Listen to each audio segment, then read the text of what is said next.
A história dos papas da Igreja Católica está manchada por crimes, traições, segredos e mistérios. Muitos teólogos falam sobre uma batalha no interior da instituição que está acontecendo há séculos. E os sumos pontífices não estariam livres dessas lutas. La Santa Sede e la Curia Romana avevano degli enormi problemi interni. Quais são os crimes e os pecados que ficaram escondidos no Vaticano durante séculos e que agora estão vindo à tona? Alguns sacerdotes cometeram um delito terrível de pedofilia.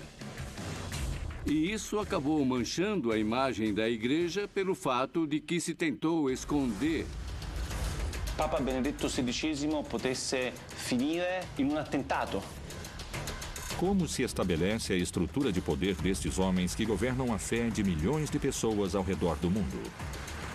La Chiesa Cattolica, attraverso i secoli, si dà una struttura monarchica, imperiale, in cui il Papa comanda su tutti. Será que os papas da Igreja Católica sempre foram homens de fé e de humildade? Ou será que eles eram personagens ambiciosos que desejavam o poder? Certi papi sono stati troppo amici di dittatori, capi di Stato sanguinari. A verdade por trás dos papas. Divindade próxima ao Todo-Poderoso? Representantes fiéis de Deus na Terra? Ou ótimos impostores escondidos por trás dos grandes muros do Vaticano?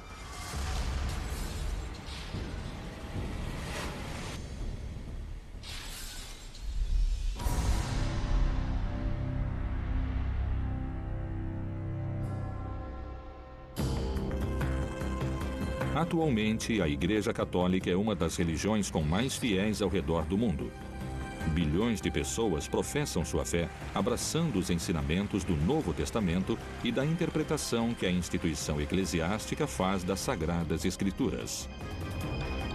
De que forma aconteceram os fatos pelos quais se passou da mensagem de um humilde e pobre campesino como Jesus aos papas da história do catolicismo? Pedro, segundo a tradição, foi o fundador. Ele foi o primeiro para quem Jesus Cristo confiou a criação da igreja. Jesus diz a este homem que se chamava Shimon Bar Yoná: a partir de agora você será pedra. O nome Pedro nasce naquele momento. Pedro é uma palavra derivada do grego e quer dizer pedra. E você será a base da minha comunidade em Grécia. E é de lá que a pá nasceu. Te darei as chaves do reino dos céus. E, portanto, tudo o que proibires na terra será proibido no céu. Tudo o que permitires na terra será permitido no céu. Desde o início da origem do movimento de Jesus, se trata de uma mensagem que é dirigida às pessoas que estão na margem. Isto é, às classes que não estão associadas com o poder. Isto é o que caracteriza Jesus. Pedro vai ser considerado tradicionalmente como o primeiro bispo de Roma, porque ele foi o primeiro que ficou à frente da comunidade clandestina dos crentes. Entre os anos 303 e 311, os cristãos sofreram a mais sangrenta perseguição oficial do Império. Que tipo de mensagem Jesus proclamava que era capaz de alterar até as maiores autoridades do Império entre os romanos? Essa é uma mensagem dirigida ao povo, dirigida às prostitutas, dirigida às mulheres, dirigido precisamente àqueles que eram rejeitados pela igreja. Também está dirigida àqueles que não eram beneficiados pelo poder, e era exatamente por isso que era claro o perigo que o movimento como o de Jesus representava para as classes governantes. Nas primeiras épocas, esses crentes de Jesus eram os hereges com os quais iriam brigar, iriam lutar. Longe de silenciar a fé cristã, essa perseguição outorgou um caráter heróico aos apóstolos. E seu martírio conseguiu alimentar essa nova fé que foi se estendendo rapidamente por todo o Império Romano.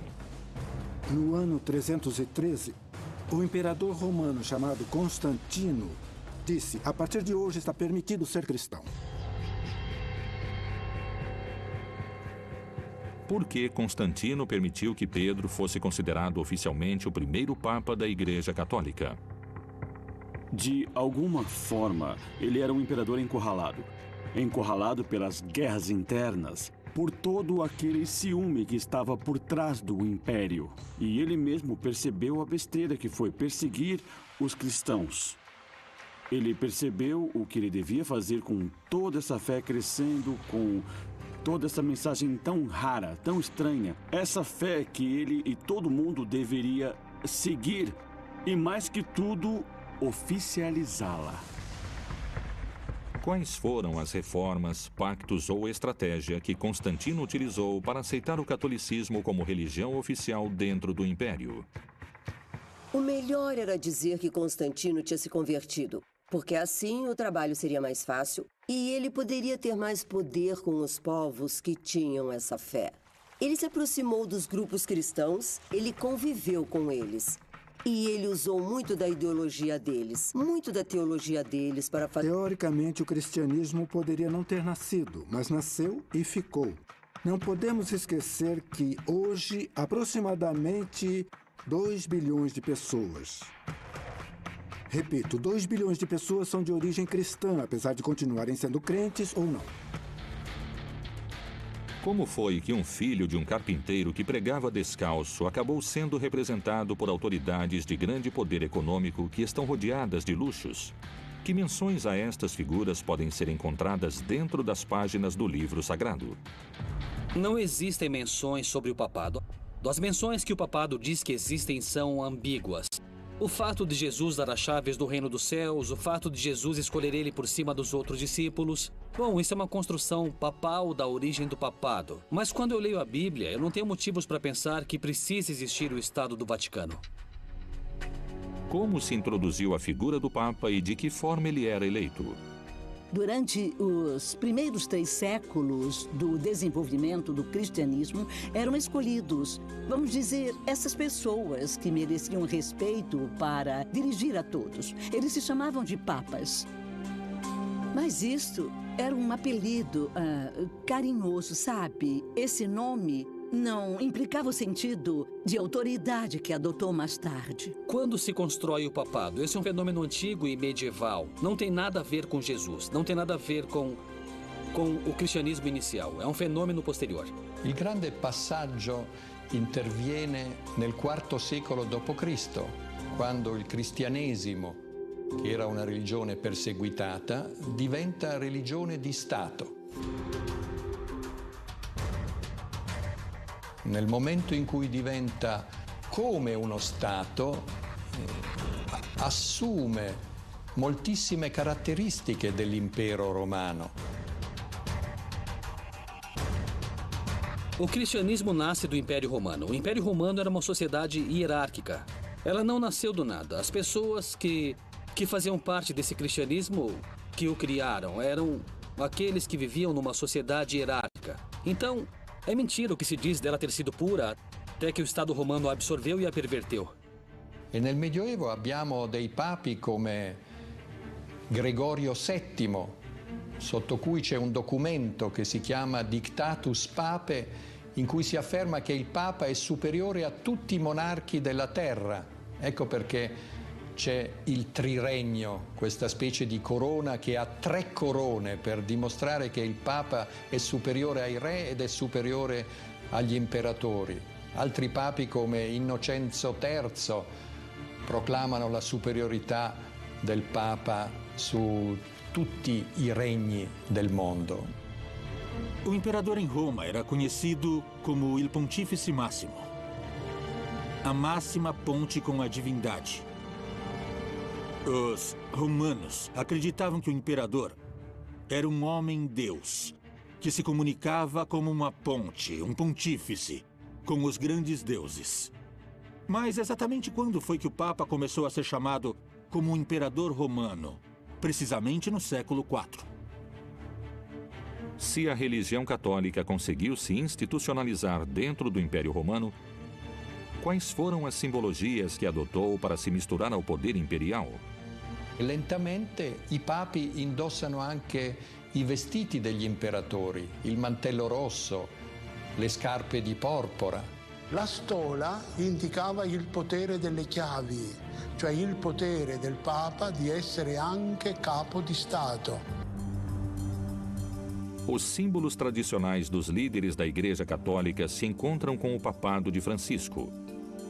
Que reforma esse Papa adotou diante dos gestos que seus antecessores mantinham?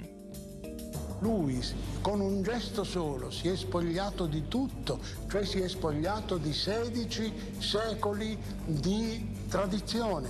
La faccia funerea, bianca e trasudante sudore delle cerimoniere, che aveva in braccio la stola del Papa. Dicono le voci che cercarono di convincere il Papa di mettersi le scarpe rosse e la mantella, e il Papa rispose che se le piacciono così tanto se le metta lei. Questo Papa ha cominciato a porre dei gesti coerenti con il suo nome, perché il nome che ha assunto di Francesco non è un nome papale, ma è una condanna per lui. Existem séculos de história por trás da construção do primeiro Papa do catolicismo, com alguns momentos de escuridão e tramas secretas que atravessaram a metamorfose atual do Santo Pontífice. Os líderes da Igreja Católica Apostólica Romana são considerados pelos fiéis como representantes diretos de Deus na Terra. Será possível que os papas contemporâneos escondam seus atos associados ao pecado diante da fé cristã? Será que realmente o Papa João Paulo II teve uma amante que escondeu do Vaticano? Qual foi o motivo da renúncia do Papa Bento XVI? Que segredos vieram à tona com o vazamento dos documentos conhecidos como Vatilix?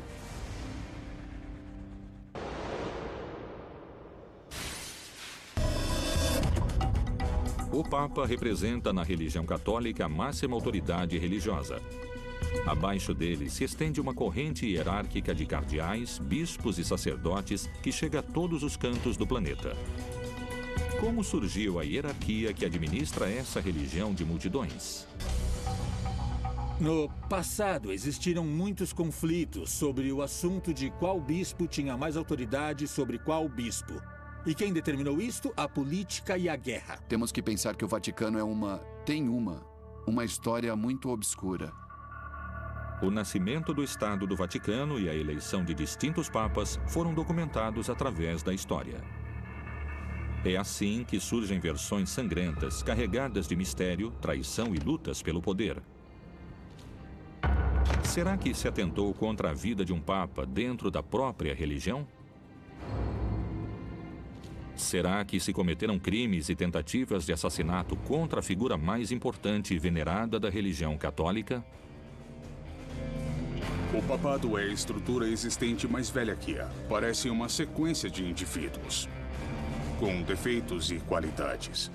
Bonifácio VIII, de alguma forma, foi o maior exemplo de papa entre os papas medievais.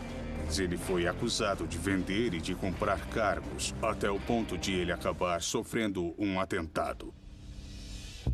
E Formoso fez parte de um dos episódios mais originais da história pontifícia. Quando ele morreu, o Papa sucessor o tirou do sepulcro e o fez enfrentar um julgamento. Todas as decisões de Formoso se anularam e o cadáver de Formoso foi jogado no rio Tibre. Estevão também não terminou muito bem. Os opositores dessa época, no movimento pendular político, levaram ele à cadeia e aparentemente ele foi esganado pelos próprios carcereiros. Com João aconteceu a mesma coisa. Ele foi educado, aparentemente bem educado, para ter uma vida mais laica. Aos 18 anos, quando foi eleito Papa, João evidentemente não tinha muita vocação sacerdotal e ele foi facilmente vítima de difamações, não é? Então ele ficou conhecido na história como o Papa da Vida Libertina. Sabe-se que ele morreu precisamente no meio de uma orgia. Esse é um bom exemplo do que implicaram as mudanças do pontificado naquele período tão complicado que eu acabei de falar. Tiveram muitos papas que estavam afastados do povo. A tradição de tentar se aproximar do povo começou com João Paulo I e lhe custou a vida. O Papa João Paulo II tentou e por isso sofreu um atentado. E ele foi colocado no Papa Móvel. Se cometeram crimes e tentativas de assassinato contra a figura mais importante e venerada da religião católica, quais foram os casos mais relevantes da história papal associados a possíveis homicídios? Sabemos que João Paulo I foi um homem muito comprometido na sua época de sacerdote com as causas sociais. E ele questionou de uma maneira muito dura a obra criada por Pio XII, que era o aparelho financeiro do Vaticano. Este questionamento fez com que ele morresse.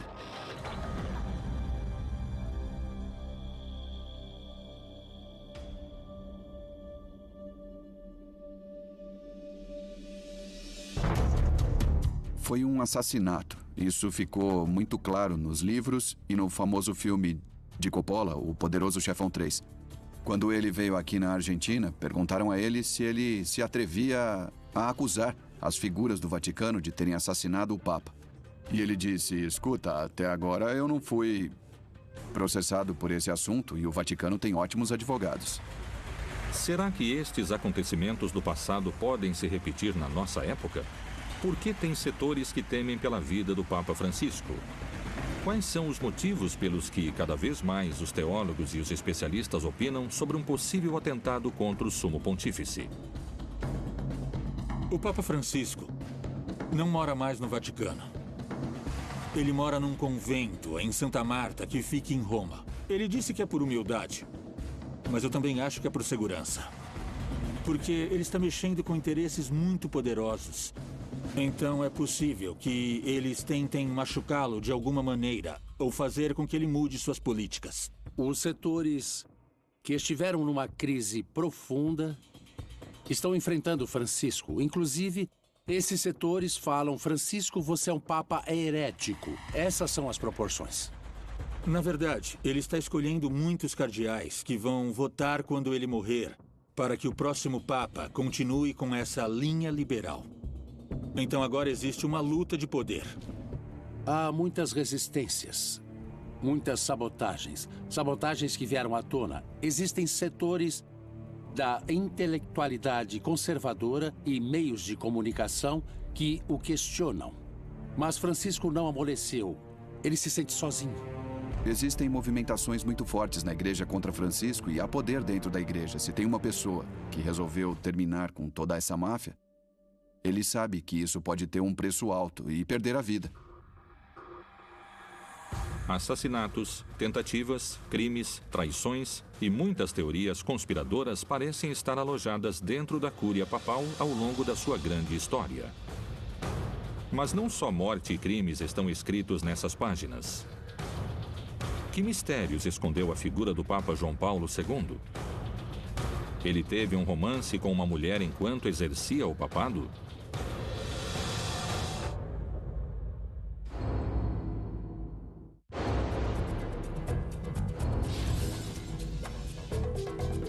Uma das figuras mais populares da Igreja Católica é a figura de João Paulo II. Mas por que algumas pessoas afirmam que suas motivações eram mais políticas do que humanitárias? Qual é a história por trás das cartas de amor que ele mantinha com uma mulher e que foram descobertas recentemente? O Papa João Paulo II foi o primeiro Papa global. O primeiro Papa que entrou no lar daqueles que não eram católicos. Ele era um Papa televisivo, coincidiu com a mudança das tecnologias dos meios de comunicação. João Paulo II chegou com um projeto muito claro: consolidar, reforçar a unidade da igreja. Quando ele chegou, encontrou uma igreja polarizada, isto é, direita e esquerda. E quis deixar claro que existia uma só igreja. Giovanni Paolo II, nel 2000, aveva pronunciato il grande atto di pentimento per gli errori e gli orrori commessi dalla Chiesa Cattolica attraverso i secoli, l'antisemitismo, le guerre di religione, l'Inquisizione. E Giovanni Paolo II aveva riunito nel 1986 ad Assisi tutti i capi delle religioni mondiali per pregare insieme per la pace. Queste cose avevano destabilizzato i conservatori che quindi volevano di nuovo un papato più tradizionalista. Ele foi fundamental quando se tornou o primeiro papa da Era Moderna que entrou numa sinagoga, o primeiro também que entrou numa mesquita, precisamente para ressaltar o respeito que para ele era fundamental para aproximar os seres humanos, para ter uma convivência che è molto necessaria nesse mondo che temos che vivere. Giovanni Paolo II ha regnato per quasi 28 anni e dunque è stato un regno lungo e in quel periodo di tempo è riuscito a strutturare tutto il suo potere in maniera quasi dittatoriale all'interno del Vaticano. Non c'era mosca che volasse senza che Giovanni Paolo II e il gruppo dei polacchi che governava il Vaticano non lo sapesse. A figura do Papa João Paulo II é considerada por muitas pessoas como uma das mais lembradas de toda a história. Mas também existem pessoas que eram contra seus vínculos e contra sua influência política. Um objetivo fundamental para João Paulo II na década dos anos 80 era o de lutar contra o comunismo em todos os lugares, em todos os espaços. E utilizar todas as armas, instrumentos che aiutassem a conseguir esse obiettivo. Tutto questo è stato travolto un po' dal suo essere polacco e quindi esponente di una chiesa particolarmente tradizionalista e anche particolarmente anticomunista. Qual era o motivo das suas viagens pelo mundo? Será que elas tinham um objetivo humanitário? Ou, como algumas pessoas acham, o que ele realmente queria era influência e poder político? Por exemplo, para fazer um trato com o presidente Reagan, com a Thatcher na Inglaterra e apoiar o movimento Solidariedade, esse movimento sindical de Lech Walesa, e contribuir em termos econômicos, em termos políticos, com a queda do comunismo na Europa do Leste e na União Soviética. E para conseguir isso, desenvolveu uma atividade política e diplomática que vai explicar suas viagens pelo mundo com entrevistas com líderes políticos, com pessoas muito influentes e muito importantes para trabalhar, minar as bases do comunismo, que para ele era o inimigo principal.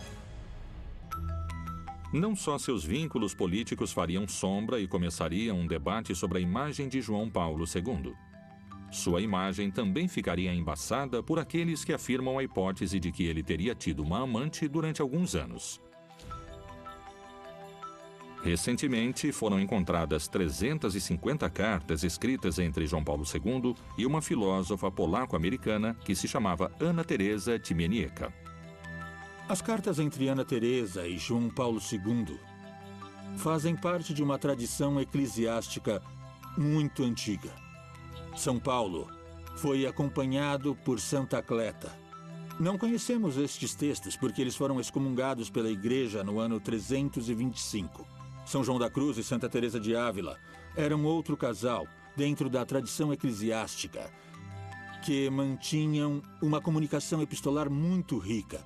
E não é só isso, mas também romântica, era de parceiros.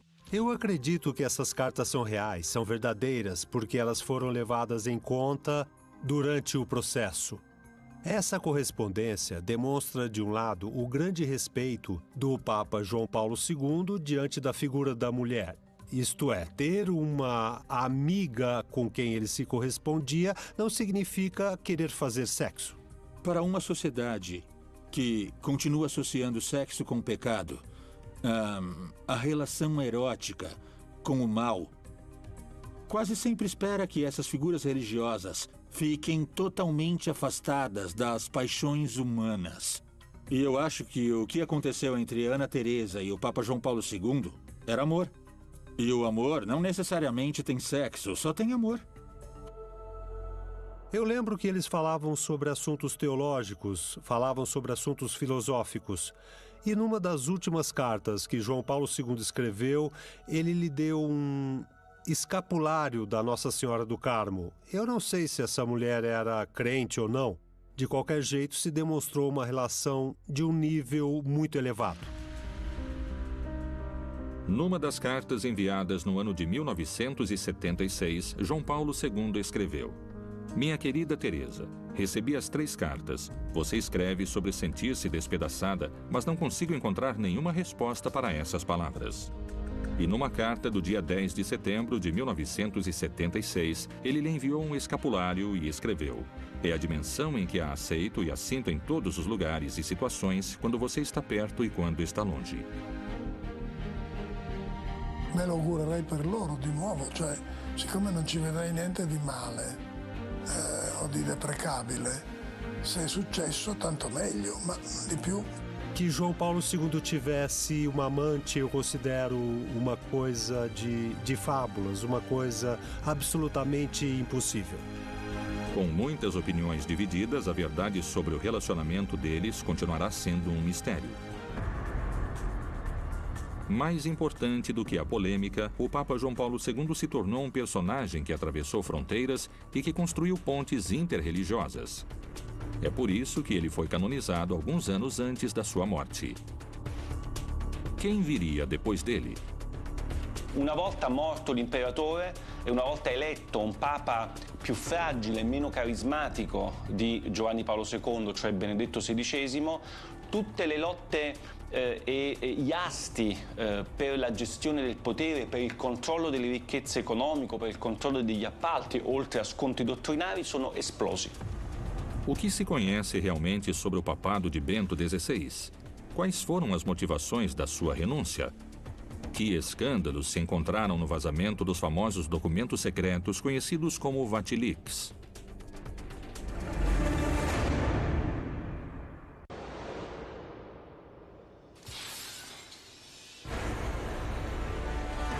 Depois da morte de João Paulo II, o Colégio dos Cardeais elegeu a Joseph Aloysius Ratzinger e escolheu o nome Bento XVI como seu sucessor. Com este Papa, estourou um dos maiores escândalos dos últimos tempos do Vaticano: a revelação dos documentos secretos que mostraram corrupção e lavagem de dinheiro, mundialmente conhecidos como Vatilix. Qual foi a motivação da Cúria da Igreja Católica de escolher um personagem tão diferente do seu antecessor?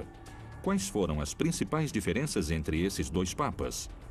Por que teólogos e especialistas acreditam que a estratégia criada pelo Vaticano não teve os efeitos desejados? Como impactou a decisão dentro da Santa Sé e ao redor do mundo com seus milhões de fiéis?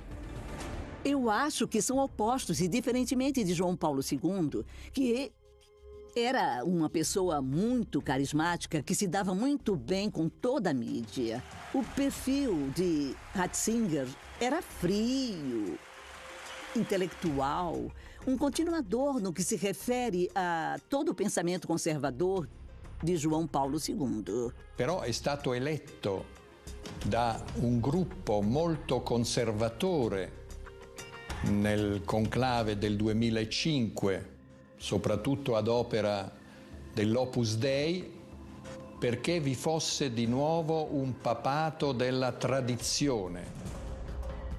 Quais são as bases e os fundamentos pelos quais se elege a sucessão de um Papa? Isto tem algo a ver com a capacidade, com a trajetória individual, ou isto responde só a um interesse político da instituição religiosa? Bento XVI realmente era uma pessoa que se acreditava que tinha uma grande capacidade intelectual. Era um grande teólogo, um papa de bibliotecas. Purtroppo non ha le qualità dell'uomo di governo, non è un leader politico e bisogna essere anche politici se si è papi. O papado de Bento XVI foi minado por todo tipo de crise. Assim que ele assumiu o cargo, teve que enfrentar distintos tipos de conflito ao mesmo tempo. Mas a revelação dos documentos secretos, chamados de Vatilix, seria, sem sombra de dúvidas, seu pior inimigo. Existem muitas opiniões no que diz respeito a este acontecimento como o começo de um final anunciado. E quindi il suo pontificato è stato segnato da moltissime crisi con il mondo islamico per il discorso di Ratisbona, crisi con il mondo ebraico perché aveva tolto la scomunica ad un vescovo antisemita del movimento lefebvriano. crisi con il mondo della scienza, perché aveva detto che i preservativi favoriscono l'AIDS, l'HIV. Crisi con i cattolici stessi, perché aveva dato spazio proprio ai nemici del concilio, e cioè al dialogo con il movimento cismático di Lefebvre. Os principais conflitos que Ratzinger teve que enfrentar tiveram origem no pontificado de João Paulo II. Um desses conflitos que eu acho importante, porque é o eixo de atuação de uma instituição religiosa, é aquele que tem a ver com a pederastia. Esses escândalos, desde o final do século XX, começaram a ficar conhecidos, não é? Nos Estados Unidos, tem processos muito fortes contra a Igreja Católica. No Vaticano, os grupos conservadores que pertenciam à geração de João Paulo II mantinham uma estrutura de poder, de privilégios, que começou a rachar exatamente por causa das pressões e escândalos internacionais de pederastia. Isso provocou uma quebra no interior da Cúria Romana e uma luta interna de poder. E então começaram a vir à tona diversos casos de sacerdotes que tinham cometido delitos desse tipo. E isso enfraqueceu a Igreja, pelo fato de que existia a impressão por parte de muitos setores de que a Igreja queria, de alguma forma, esconder esses delitos. Embora há 600 anos nenhum papa tivesse deixado o cargo, Bento XVI começou aos poucos a percorrer um caminho que o deixaria sem saída. De todas as crises, teve uma em especial que fez ele renunciar de um cargo supostamente indeclinável. Também estourou a crise sobre o assunto das finanças do Vaticano, que ficaram conhecidas publicamente através dos famosos Vatilix. Essa subtração dos documentos, feita pelo Camerlengo, que é alguém muito próximo, apareceram todos esses assuntos que têm a ver, inclusive, com coisas como a lavagem de dinheiro, sabe? E também como se gasta o dinheiro do Vaticano.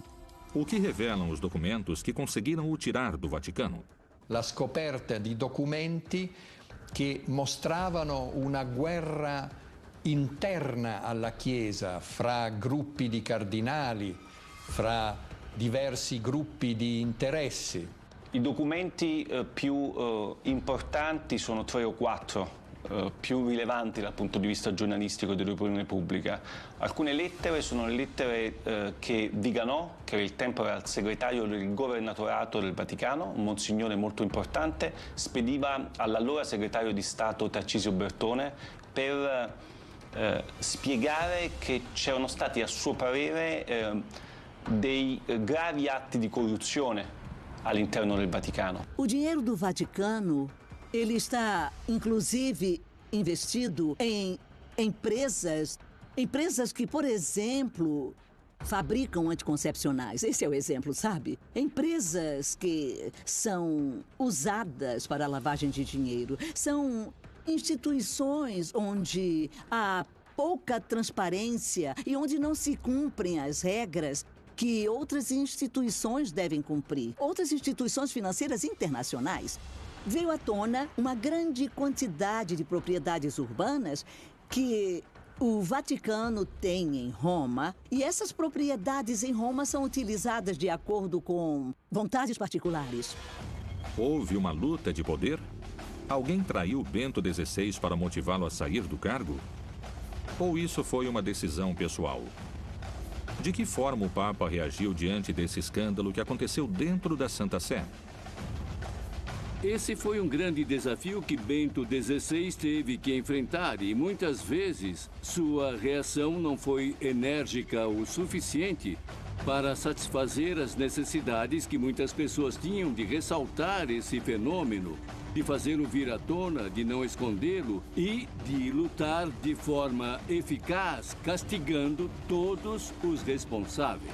Ci sono stati dei documenti di Vatilix I addirittura in cui si ipotizzava che Papa Benedetto XVI potesse finire in un attentato e che lui sarebbe stato ucciso per far posto ad altri cardinali. Ovviamente lettere deliranti, però firmate da un vescovo importante al tempo del vescovo di Palermo, Paolo Romeo. No dia 28 de fevereiro de 2013, Bento XVI renunciou ao seu cargo como sumo pontífice da Igreja Católica.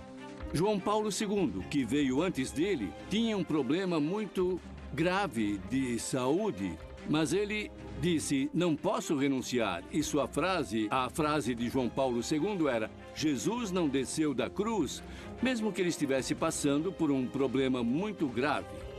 Mas Bento XVI disse não, mesmo que sua saúde ainda permitisse que ele continuasse no seu cargo.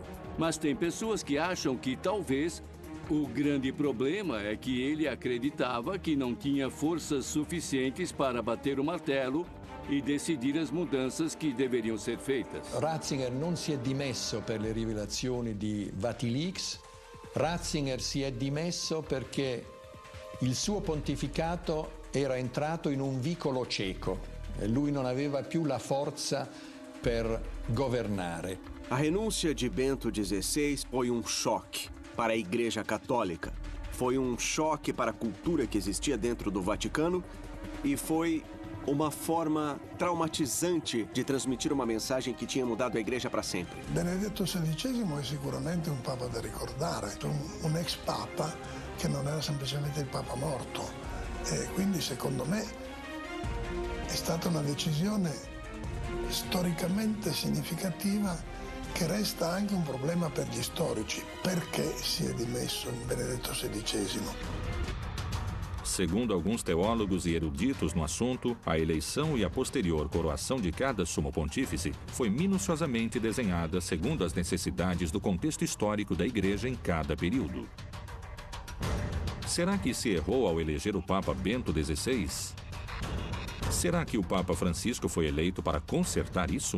Quando elegeram Ratzinger, o Papa Bento XVI, na verdade eles elegeram Bergoglio. Mas Bergoglio não aceitou por algum motivo, isto é, o sucessor de Wojtyla era Bergoglio, mas fala-se que algo aconteceu e isso é o que se fala.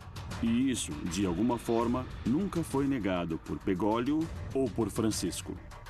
Naquele momento, os cardeais preferiram a opção de um Papa intelectual ao Papa Francisco. O Papa renunciou ao seu papel. Isso não acontecia há séculos.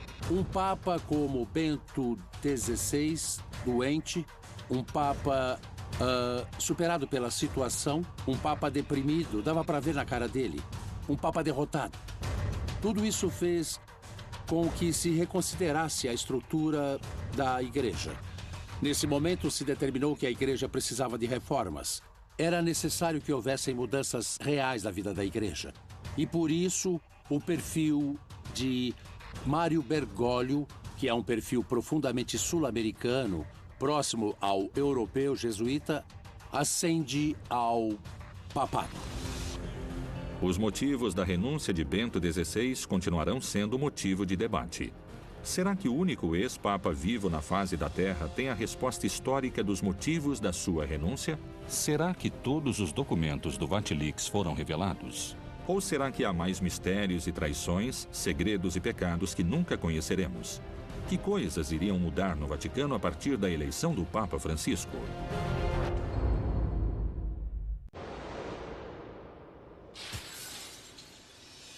Depois da renúncia de Bento XVI e de um breve período de sé vacante, no ano de 2013, o cardeal sul-americano Jorge Bergoglio assumiu a cátedra de São Pedro. Habemus Papa!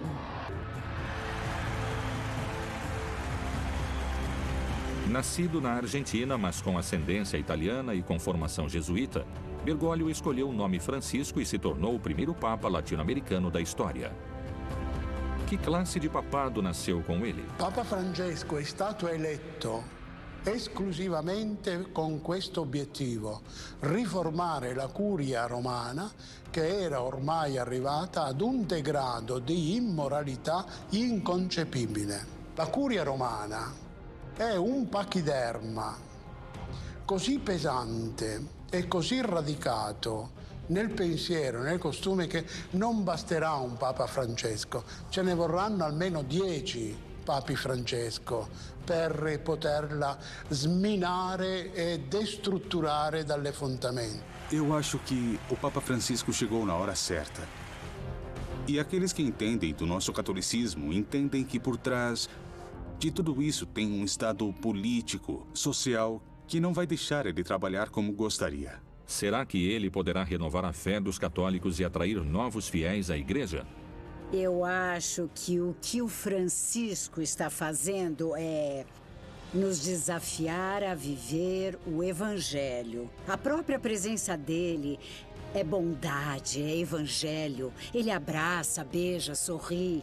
Esse é o caso do Papa Francisco, que não só atrai fiéis do mundo católico, e não tantos quanto gostaria. Ele atrai muito mais gente fora do mundo católico, ex-socialistas, ex-comunistas, ex-progressistas, que atualmente não se sentem representados por nenhum partido, por nenhum grupo.